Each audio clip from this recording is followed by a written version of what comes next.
Hey, what's going on? Welcome to Reid's Room. I'm good, thank you for asking.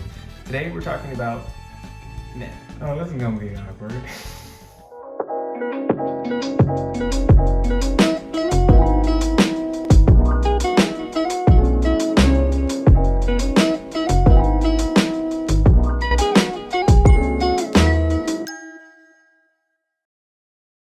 So today, it's a lot. If you haven't hit puberty yet, probably shouldn't be watching this video. So is that like 12, 11, 13? I know for girls it's earlier. So if you've had your period, you can watch this. For men, if you have gotten hair in places you usually don't have hair, you can watch this. But if not, probably shouldn't be watching this. Parents, take their phone away. No, take their tablets away.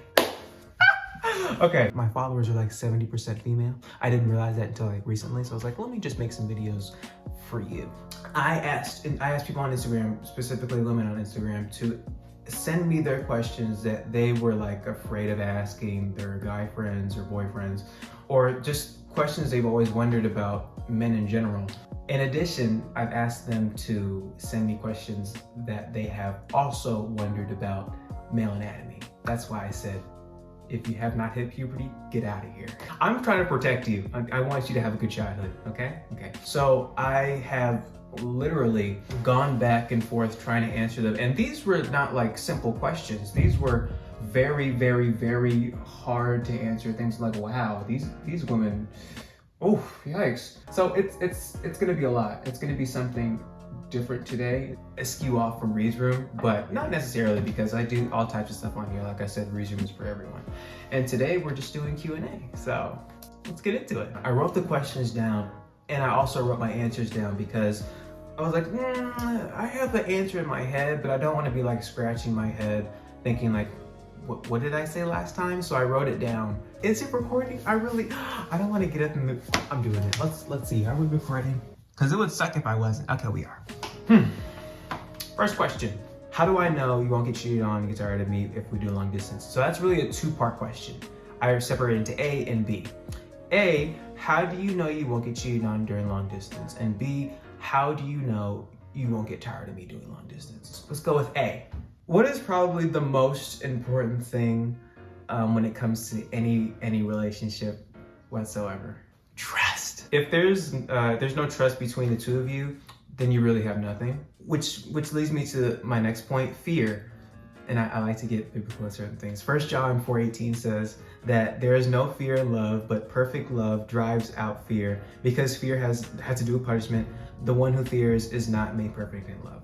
So when a trust has not been established between two people, fear can come in and do a lot of things. It can make you think crazy things. It can make you do crazy things that you would not have done if you were not afraid to begin with. This only adds stress to the relationship and to the both of you, and it's really not fun. Trust is a big thing. As for the second part of the question, I can't answer that because that's entirely up to the other person. This is where you step in and evaluate your own relationship with that person to see if you can actually handle being apart. Because some people simply cannot. They can't handle being apart. But if both of you are willing to put in the work, and yes, there will be a lot of work to go into this long distance relationship, then go for it. But just remember, a relationship is a two-way street. And I had to learn that the hard way. Communication, that's gonna be also a big factor. Trust and communication, those two things work together perfectly. One person can't be putting in all the work. Both of y'all gotta do it together. Okay? Okay. Hopefully I answered your question. Oh, okay, so I have two questions here, and they both have the same type of, they're both asking the same thing. So the first one was, why is honesty a problem? Second one, why do some guys dislike showing their vulnerability side? Is it a manhood thing? So I'll answer the why guys don't, the second question first, because the second question falls into the first one. There are multiple reasons as to why some guys dislike showing their vulnerable side. One, their male role model in their life never showed them that it was okay to express their feelings or like cry. Two, our world, especially through social media, has taught, one, you need to support your family with a straight face. Men don't ever show feelings. don't understand that one. And 3, guys did show their emotions at one point. They did open themselves up to their significant other, to someone that they loved or cared about, and that person hurt them. Therefore, they put up a wall preventing that vulnerability from ever being hurt again. And it's really hard to get that wall down once it goes up, because once it goes up, it's not coming down for a long time. I have experience with that. Personally, I think it's sad when any men of any age feel as if they can't be vulnerable with anyone, because we're all social beings. We have to let our guard down eventually with somebody. When I broke up with my girlfriend, I cried in my brother's arms, I cried in my father's arms, and I cried in my mother's arms. In my family, we just accept that everybody has some type of, is gonna have feelings, and those feelings are open to display. And once you have the trust within that small community, your family, your friends, or whoever, it's kind of your job to help them through that. That's what love is, really. Being vulnerable with anyone is a sign that you trust them. Some guys simply need to learn how to let go of who they're supposed to be and embrace who they actually are, and accept that somebody is going to love and care for them based off of who they actually are. That's why honesty is also a problem. When you feel like you're not able to express yourself or be vulnerable with someone, you put up a falsehood. You say, oh, I'm not that person, I'm this person. You see, this person is wrong here. I can do this on my own. I don't need anybody else. Honesty. They're lying to help themselves feel better. And really it's to protect themselves, because they've either been hurt in the past or they've seen other people been hurt. So they don't want that to happen to them. No one wants to be hurt by anyone. Just help a brother out. Let him know you care about him. Hope I answered both your questions. How can y'all not catch the hints thrown at you? This one kind of applies to me. Okay, the way I see it, men are simple creatures. And when I say men, not like all of humanity. Boys, you tell us to do this, we'll do that. Very simple, point blank period. While women are very sophisticated. Not saying that that's a terrible thing, but it's just, we're like one way tunnel vision, and y'all got like, you see the whole world. So if you want to let a man know what you want, tell them plainly, please. No guessing around. No, here you go. Are we about to kiss right now? Why didn't you pick up my hint? I left it there plainly. No, you're just skipping around, leaving little innuendos. Tell us plainly. I don't want to go as far. No, we're all smart in our own ways. But when it comes to picking up on things like that, we're kind of dumb. There are some guys that will be able to pick up the hints that you throw, but the vast majority will not be able to. And like I said, I'm a part of that vast majority. If you don't tell me what's going on, I will not pick up on anything. It's not that we're stupid. It's just how we're wired. It's really just how we think. Nothing much we can do about that one. If people know they ain't ready for something real, why start something and waste time? And when they say real, they mean a relationship. Now, I do not mean to offend anybody when I say this, but I think that girls and people in general need to realize everybody in the world is, one, different, and two, therefore everyone in the world has a different mindset. No one is gonna have the same mindset as you. Different mindset. While you may want to get into a romantic relationship to get to know the other person, they may just want to, and for lack of better words, hit it and quit. It's sad really when this happens, but we who want to have something real, lead to something that is simply beautiful and long lasting, then we need to be more careful. It's hard finding people to relate to, period, but we can't just choose somebody because we're tired of waiting for, the right person. It's all about patience. That's why it's called virtue. It really is a waiting game. If they know they aren't ready to start something real, why waste time? There's a possibility that they just want to fool around in the dark while you want something that's actually real. And they could say, oh yeah, I'm here for a long time. No, they're here for a short and fun time. Some guys are just like that, I'm sorry. Hopefully I answered your question. Now this one was interesting. Why are y'all confusing? Y'all want closeness than space. You want us to be nice, then act mean to us.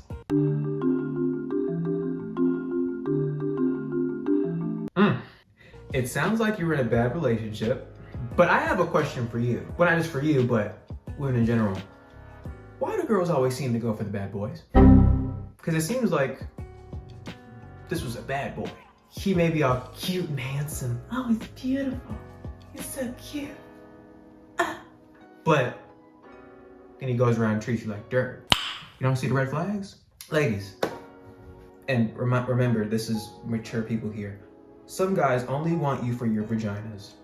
Some they want you for your butt, your lips, and your boobs. I'm so sorry, breasts. That's literally what they want. Some people. Please keep in mind that there are good guys, but watch out for the bad ones. There are good guys out there. Trust me. Please do not lose faith in mankind. Don't. The good guys will care about you, about who you are, what's up here and what's in here. You need to be more attentive, and not just to the physicality of the man, of the person, but like I said, what's up here and what's in here. So those two things really matter. That's the best way I can answer the question, honestly. I'm sorry if that's victim shaming. I really hope it's not. I'm sorry, because there's some dirty guys out here, man. Oh, this one is for me. This one is for me specifically. Why am I acting surprised like I've never seen these questions? What is your least favorite quality in a woman? Yikes. Dang, why y'all just making me come for y'all? Okay, well here it is. My least favorite quality in a woman is a lack of trust.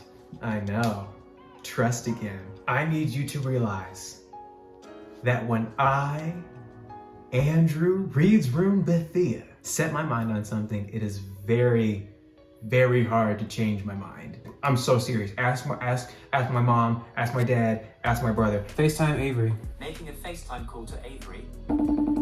New. Hey, What's up? when I make my mind up for something, is it hard for me to change it? Or like when I set my mind, like what's that like?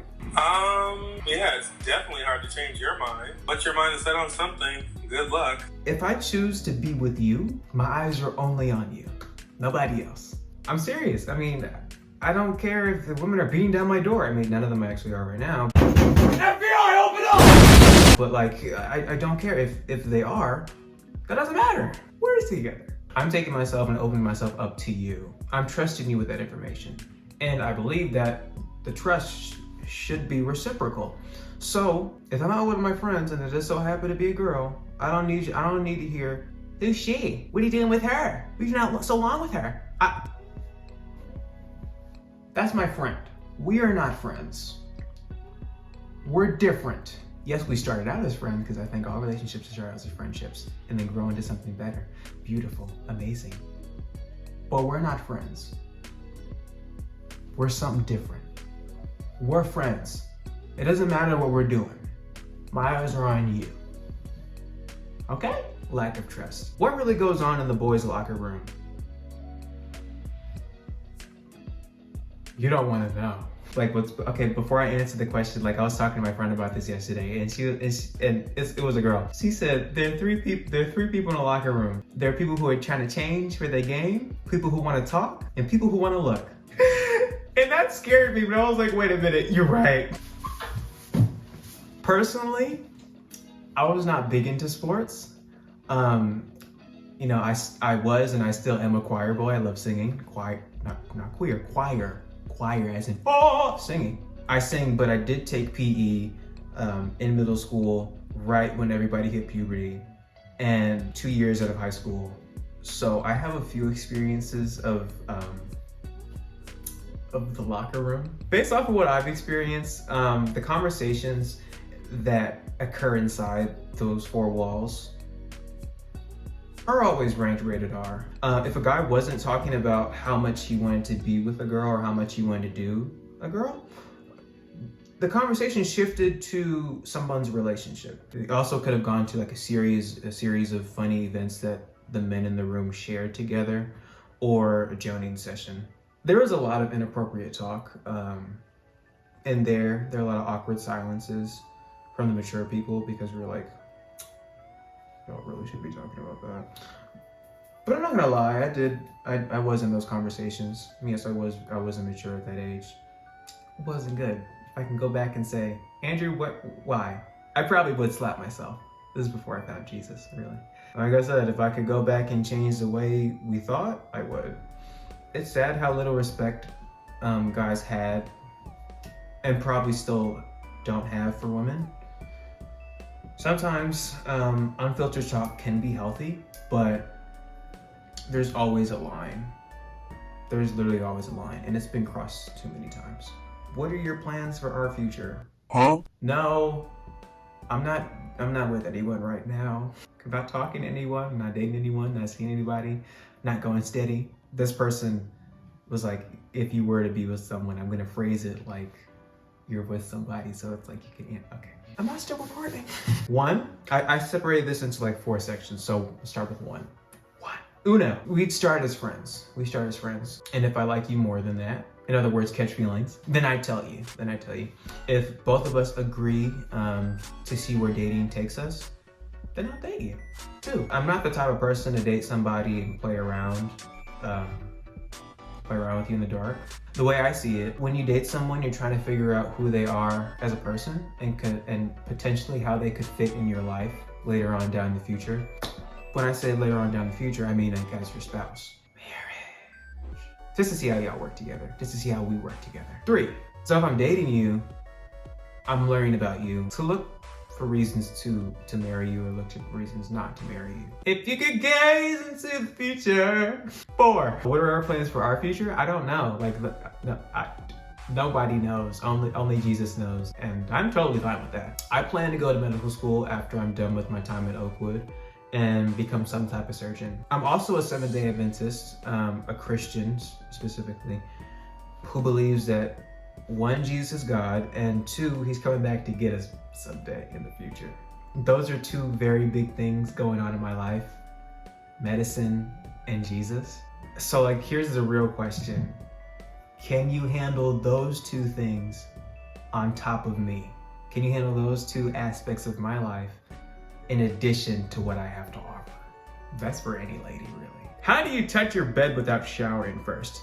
Ooh, yeah, because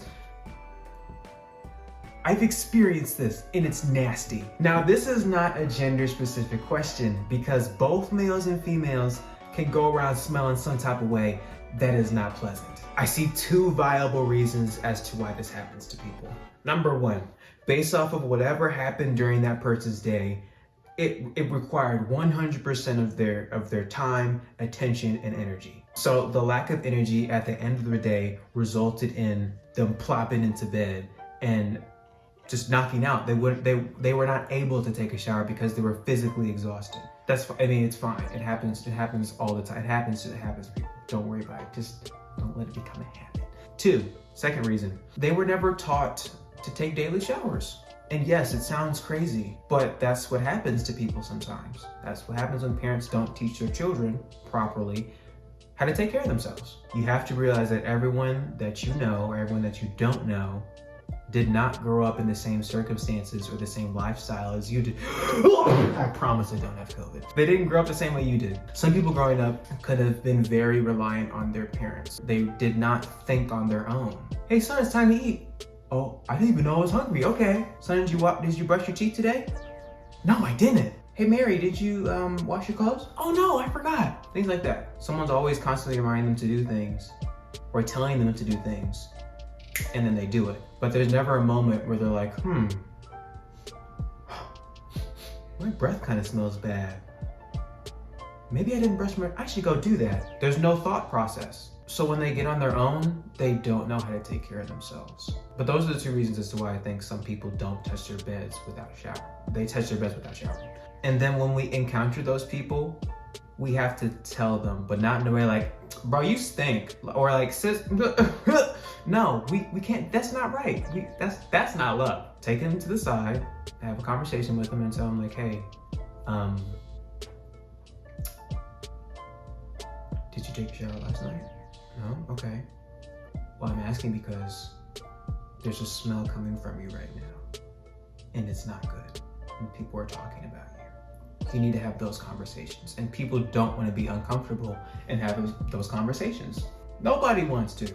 I don't want to, but it needs to happen eventually because they'll go around stinking up the campus or wherever you're going, and people are just going to start making fun of them. What if that was you? What if you were walking around with the chunk of spinach in your teeth all day, smiling at people?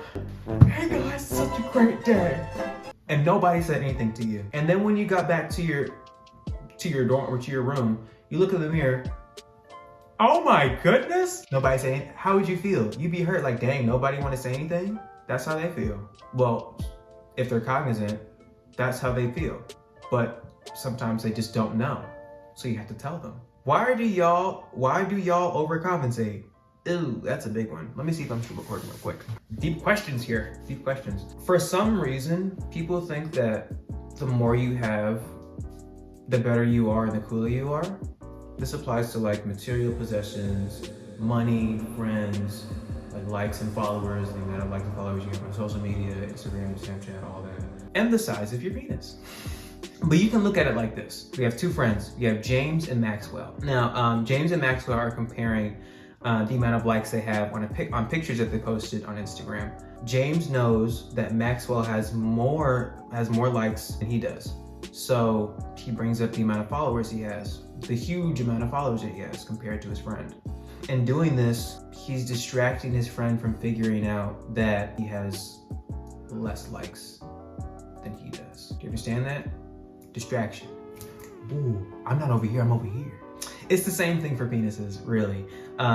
When a man is not confident or proud in the size of his own penis, he'll look for bigger things to draw your attention to.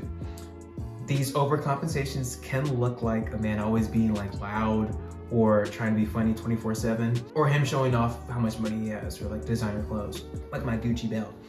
It's all a cover up, really. It's just a distraction. So why do some men overcompensate? They're not confident in what they have. They're not proud of it. And they think, hey, if I can distract those people from thinking or knowing about what I actually have, then I'll be good. Here's the question.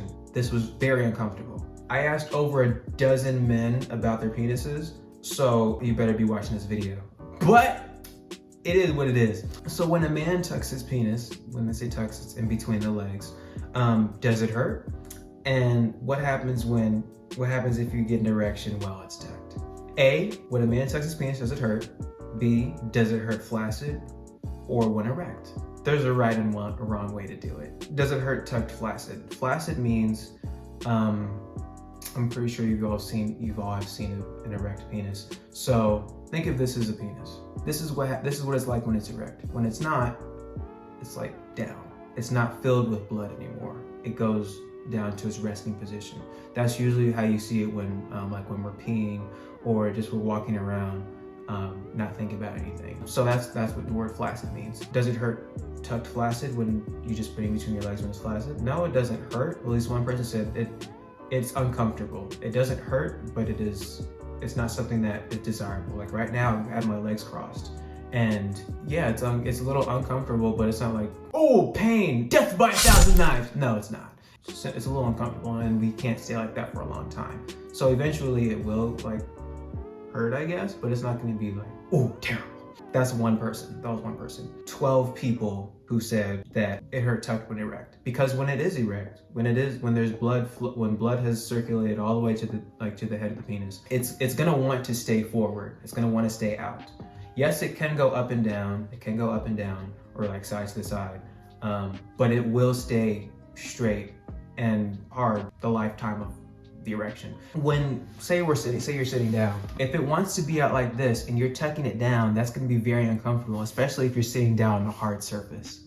So that is painful. You don't want it to bend while it's erect. That's pain. So to answer your question, 99% of the time when it's erect, it will hurt.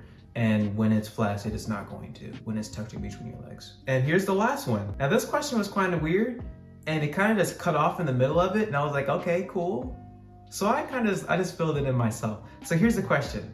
Why do you? And it ends. So I said, why do you act so humble? Me? Why do you look so handsome? Me? Why do I run a super funny and entertaining YouTube channel? Me? Why do you attract women the way that you do? I don't know. I think it's just in my genes. I'm actually wearing jeans right now, so it's a two-way jet. Oh my goodness. This is okay. I'm sorry. That was funny. Like, I don't know how to answer that question, so I just left things to the whatever. But that's pretty much it. That's the end of the end of today's video. Why is it keep, I said never turn off. Why did you turn off? But thank you for watching. Remember, we're all adults here. Be mature, we're all mature here, but that's really what men are thinking. At least those are the questions that I received from women regarding men. Yeah, take that information, use it to the best of your ability. Don't use it to hurt anybody. Please use it to build people up. That's really what we're all here, to help each other. Try and do that. I know it's hard, but just try. Like the video if you liked it. Subscribe to the channel if you already have it. And turn on the notification bell so you can be notified for whenever I post a video. Because I post videos like every Friday. It's time for me to go. See you next week. Friday. Jesus loves you and I love you too. Bye-bye.